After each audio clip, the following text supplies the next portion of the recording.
I'm not mistaken, merong nagsabi sa kanya from the administration parang to take a break muna. Parang hindi yan ang pagkakadinig ko, Victoria.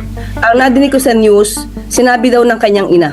Maanghang ang patutsada ni Yusek Claire Castro kay Panic Boy Leandro Leviste na ready na nga sa kanyang world tour at susundan ang yapak ni Zaldico at Pulong Duterte. Mula February 8 hanggang July 26, ang hiniling niyang travel request. Paglilinaw ni Leviste, hiniling sa kanyang ina ng ilang anyay high-level representatives ng administrasyon na huwag silang pangalanan. Pero hindi naman daw siya mananatili sa ibang bansa sa loob ng 6 na buwan. 6 na buwan ang hiniling na travel authority ni Leviste sa halos 20 bansa. Kibit-balikat man si Castro, tinanong niya kung tama bang desisyon ito para sa isang public official na pinapasahod ng taumbayan. Na magbabakasyon siya 5 months. Ba? So, well, public servant siya. Tama ba yun? Nasa kanya yan. Kung gusto niya magbakasyon ng mahigit 5 months, it's up to him. Pero si Crying Leandro, na anak ni Senator Loren Legarda, may unverified claim o accusation na naman. May representatives daw ng PBBM admin na gustong umalis na lang siya sa bansa at itigil daw ang pag-release ng mga ebidensya ukol sa flood control projects. Bagay na wala na namang patunay si Leviste. Magsasalita raw siya kung bigyan man siya ng Kongreso ng pagkakataong magsalita tungkol sa anumang issue.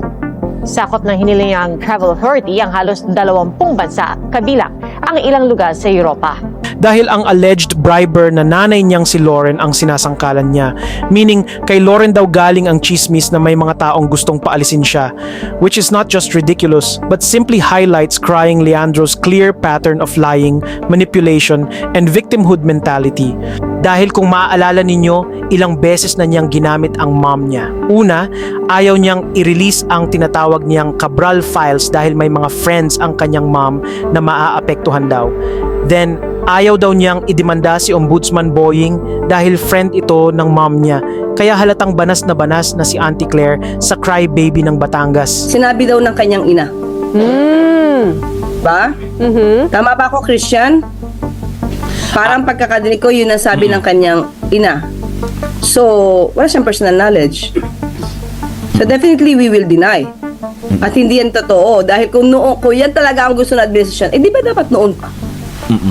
Nung kasagsagan pa. Saka sinabi niya, de facto martial law tayo eh. Bakit siya pakikiusapan? Diba?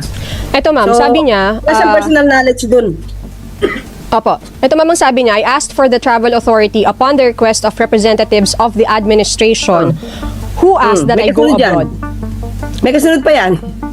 Okay, he added that the request was made to his mother. At yan nasabi ng kanyang ina.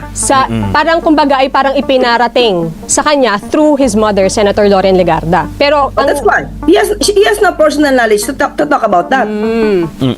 So, ang mangyayari niyan, ang tatanungin dyan, si Senator Loren. Diba? Paano ko sabihin kung hindi totoo?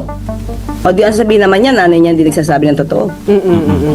I guess, So, yung mga gitong klase mga salita, hindi na, ito nga sabi ko nakakatawa at sayang yung oras namin para siya ay tugunan. So, it's up to him to prove that, pero on our part, hindi yan totoo.